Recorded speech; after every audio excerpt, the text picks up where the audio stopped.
Ladies and gentlemen, welcome back to New Japan Pro Wrestling's G1 Climax 26. We are on day 11, and this is the main event of the evening, match 5 of 5 of our A block matches. Togi Makabe versus the IWGP World Heavyweight Champion, Kazuchika Okada, the ace, the new generation ace. This is going to be a brawl. It's going to be a fight. These guys are probably going to find ways to make it personal because this is the battle for first place in your block. You win this match and you regain control of your own destiny for the rest of this tournament. Yes, I mean this is a huge matchup.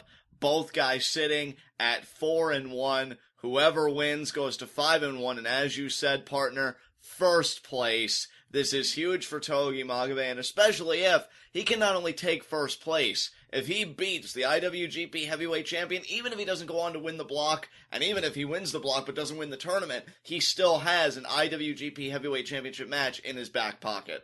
Exactly. And not only are you fighting this match to win, to get to first place, you're also fighting to not fall all the way back to third place because both of these men have one loss on their record, and both of their one loss has come at the hands of Marufuji, who is now basically in a position where whoever loses this match will share a record with him. And Yeah, that means because they'd be tied, Marufuji would be in second, and whoever loses this match falls back to third. yeah, a very interesting table has been set here. I can't wait to see this match unfold, partner. All right, that being said, we have our New Japan World Player set to 2 hour, 38 minutes, and 55 seconds. We will be hitting play on go. 3, 2, 1, go. And there you see Makabe looking pissed off as always. Okada looking casually smug as always. Now, partner, I gotta ask you, we laid out the stakes before the matchup here, and now it's underway. Who do you think has the advantage in this one? You know what? I'm not going to try and formulate a unique opinion on this. I'm just going to let the object and the title stand for itself. Okada has to have the advantage. He is the IWGP World Heavyweight Champion. I mean, I would certainly agree with you, but the thing is, Makabe has had such an interesting journey this year in the tournament. I mean, originally going 4-0, which neither one of us anticipated, and then his first loss to Marufuji, who's done very well for himself. But I think that loss, Makabe knew what it meant. I saw the look in his eyes. I saw him even arguing with the referee. Are you sure that was 3? Are you sure I got pinned? I think that frustrated Makabe to no end. I think he's going to enact that frustration upon Okada here. Let's see how Makabe acts to this disrespect here from Okada. He's going to act like he's going to chop him and then tap him. And Makabe let him walk away. That surprises me. You know what? I think Makabe realizes, and I'll just try to charge. I was going to say, I think he realizes this is a long game here. You don't want to rush into anything with the world champion, and Makabe kind of did there, and he paid for it. You see now Okada working the side headlock. Makabe shoots him off. Oh, you're not going to out shoulder block Makabe, Okada. You're a fast guy, you're an athletic guy, but you're not overly powerful. Yeah, I don't know why Okada. That lean frame of yours comes with a trade-off, and it's a lack of stopping power, which Makabe has a ton of. Exactly, that ducks Okada's And lariat there's here. the shoulder block. Just like that, and the Unchained Gorilla came to fight tonight. And now they're going to pick up Okada by the head here.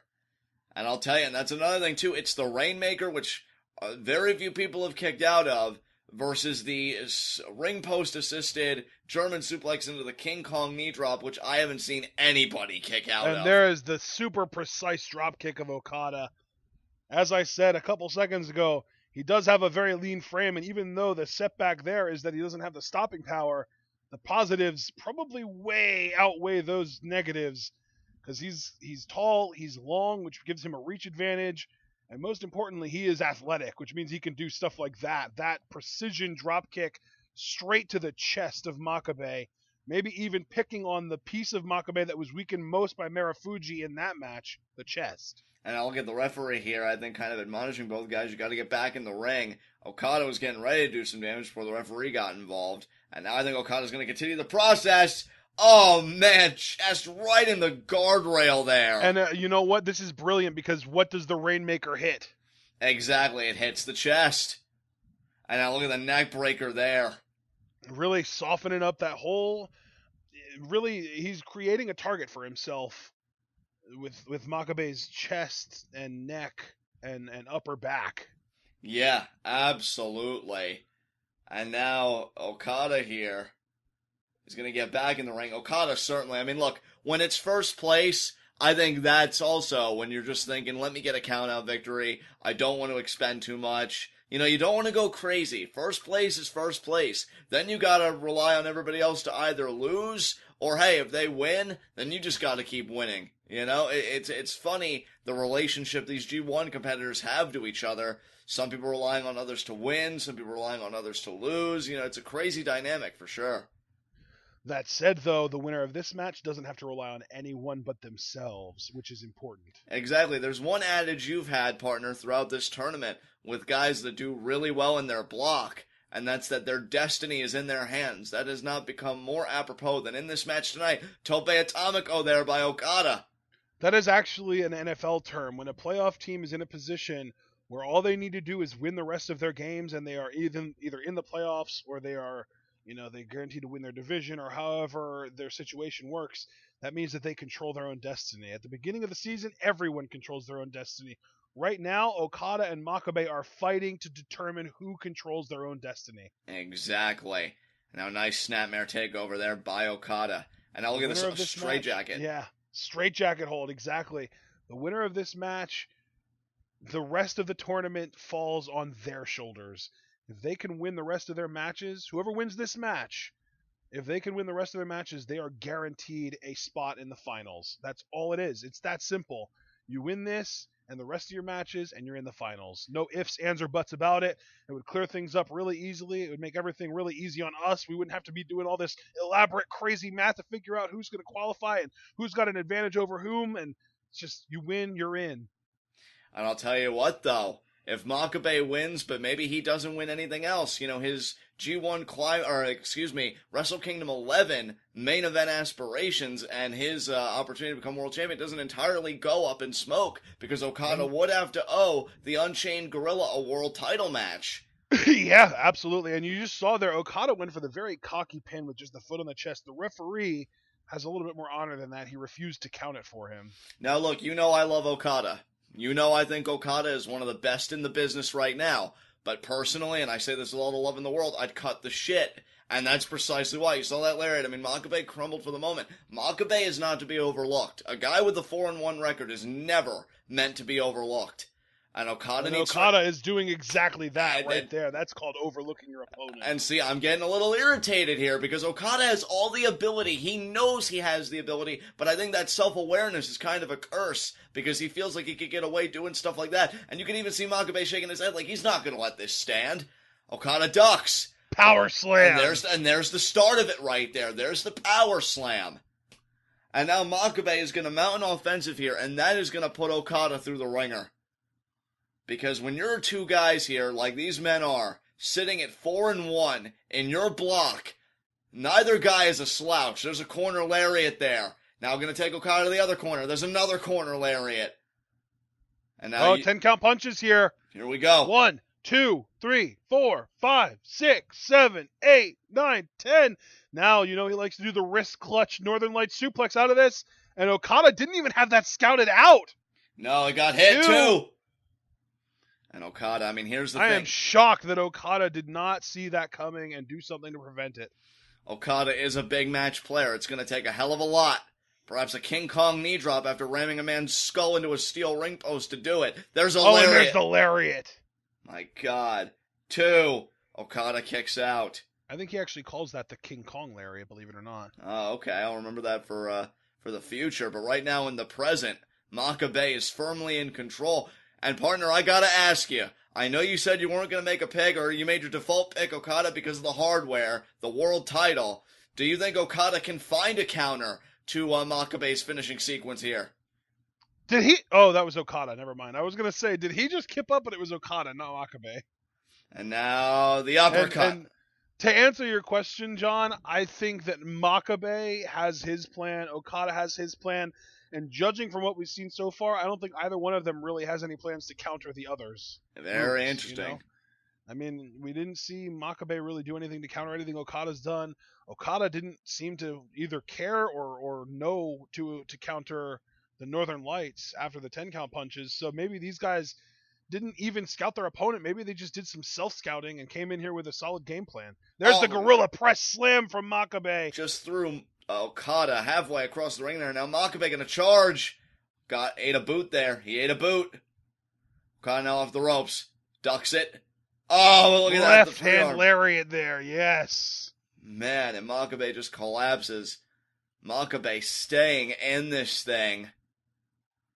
And I'll tell you, he can taste it, I think. He can taste, look, if I beat Okada, I'm in the driver's seat. I've got my title shot. I can do whatever I want. I'm a free man. I can map out my own destiny, both in this tournament and even in the aftermath when the smoke dispels. And now Makabe, he just needs to win this one match. The biggest match of his tournament experience. Is a forearm there by Okada. Makabe responds, and look at that. He rocked Okada there, partner.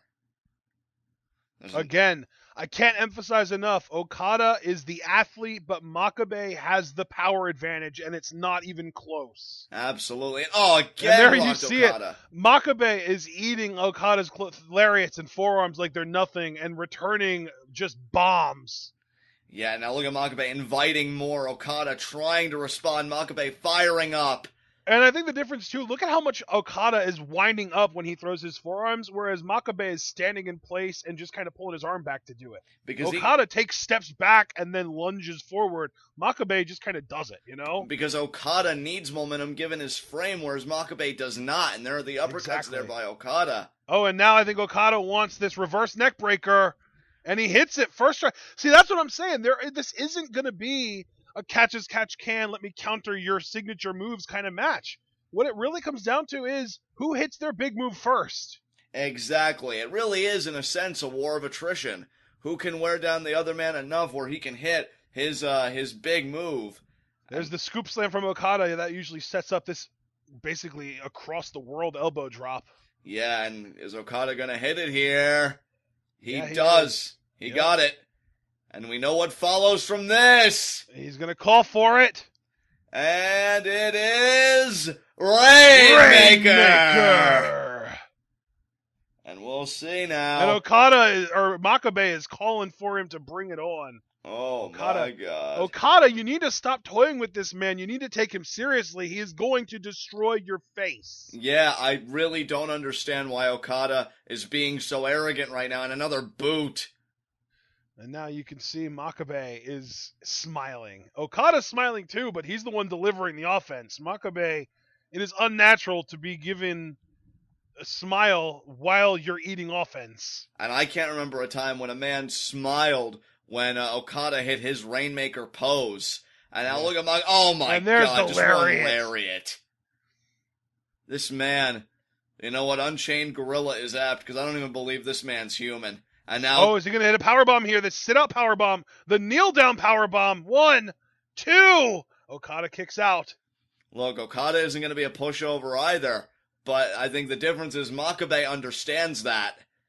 Fireman's carry, Death Valley driver. Beautifully done, 2. And Okada again, that was a closer fall, but he still kicks out. The referee actually had the body control to hold his hand in place when Okada kicked out, and it was less than 2 inches off the ground. Exactly. And now look at this Makabe flipping off Okada, waiting for him to get up. Oh, there's a lariat. Everyone though. That's not even a personal shot at Okada. He does that to everyone. And here's this predicament. How is Okada going to find his way out of this? His elbows better be hard enough to get it done. He's resisting the German. That means his face is about to meet metal. Oh, there it is. That's 1. He'll do it up to 3 times we've seen. Oh, there's the back elbows. 2, This is 3. How Tenzan escaped it, but Makabe is going to shoot right back up, isn't he? Well, look, Okada's... That's, again, the back elbows were what... Oh, belly-to-belly suplex. That might still be enough to set up for the King Kong knee drop. And I think Makabe realizes it. Oh, my God, are we about to see, in my mind, an upset here? King Kong knee drop? No! Okada... I guess that the lack of head meet ring post moves that we saw, it was only 1, which is still painful, but Makabe, it seems like the magical number for him really is 3. He only hit 1 on Okada, and that allowed Okada to move out of the way. He was conscious enough to get out of the way of that King Kong knee drop. That might have been the last bullet in Makabe's chamber. We'll see what he has left. Let's see how he can respond to this reversal of fortunes here. He missed the King Kong knee drop. Okada pulling himself up. Can Okada rally here? Boot! The big boot. And now Makabe, look at that. He still ate it though. He Oh my still god. smiling. He just landed on his face after a King Kong knee drop fail. And Okada just kicked him in his face, and he's still happy about it. Oh my There's god. another boot. That seemed to have staggered Makabe quite a bit more. How much more do you think Makabe has to give, partner? There's another one of those. You know what? Makabe seems to have more to give right now than Okada. Makabe is hitting harder than Okada. Makabe is absorbing Okada's hits better than Okada is absorbing Makabe's hits. This is just not a very good formula for Okada to continue to roll with. I have to agree with you there. Look at that. And Okada there you see he ducked, and the drop kick to the back of the head sets him up on the top rope. That's not going to actually lead to anything, though. Irish whip goes for the drop kick, but misses. Makabe kept held. And now Makabe off the ropes, goes for the lariat. No. Oh, Rainmaker! Rainmaker! No! No, Makabe ducks. German suplex with the bridge. What a counter. 1, 2. Oh, and that was so close. God. Oh, my God. Makabe was just a single second away. Not even. He was a fraction of a second away, John. A heartbeat away from beating the world champion. And now, oh, wait a minute here. Is he going to do a dragon suplex? No, he was going to try. Okada breaks out of it. Oh, and a clubby blow there. The clubs to the... Oh, my God!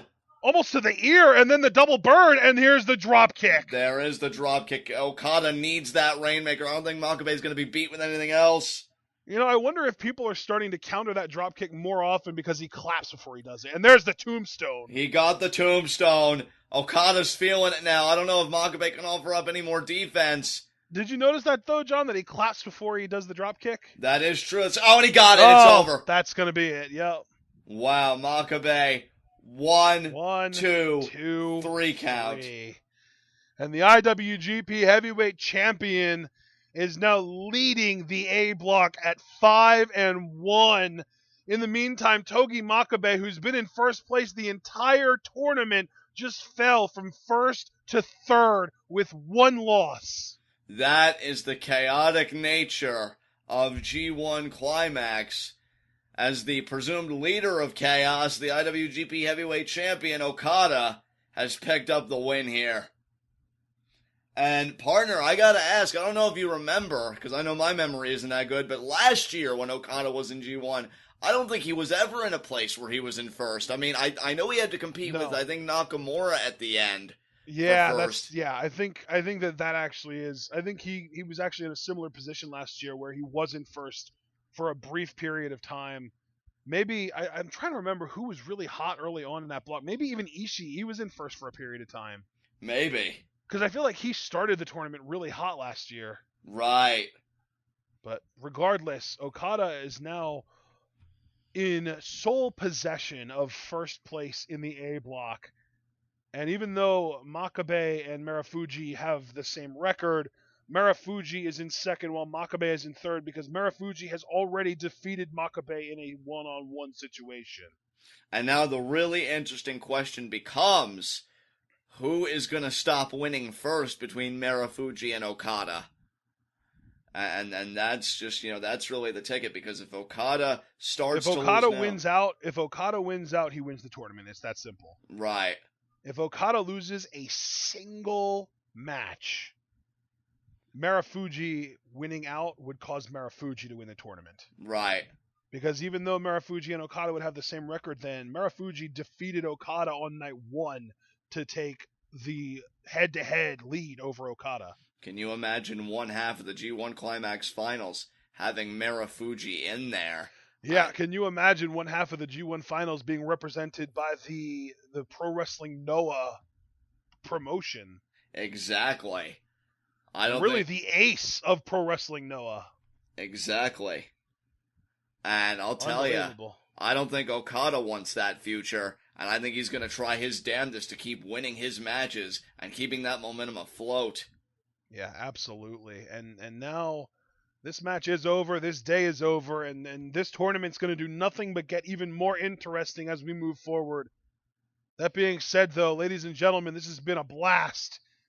And tomorrow is going to be even more interesting because tomorrow we've got B block matches, including Kenny Omega in a match against a guy that, John, you and I have really grown to love over the years, Katsuyori Shibata.